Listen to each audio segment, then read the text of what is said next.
And usually when you're marketing the spinners, you put it next to a ruler so they can get an idea of how long the staple length is. So depending upon who the spinner is and what they want, but it's really desirable to have this crimp. And this is what we would call a loose crimp. So it's not like wiry, really, really close together.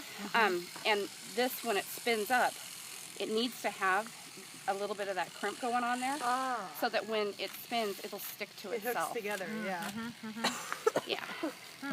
And then another thing, when the judging process, when they're judging fleece, this will be a huge indicator of the health of the sheep. Because like you saw with Matilda, if they get really sick, they'll get a wool break.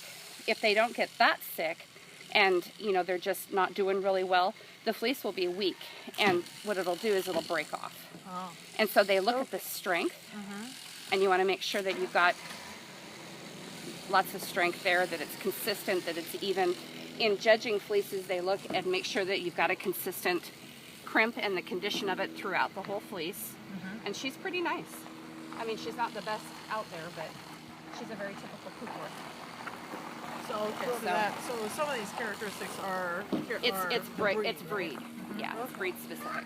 So what kind of what purpose would wool like this be? This would be really good general purpose. You can make socks, you can make scarves, you can. So like knitting This can wool. be against the body. Okay.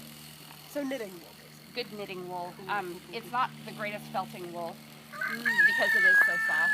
Yeah. Okay, so this A is friend what of I mine just do. took up felting actually. So you've now flipped it upside down and rolled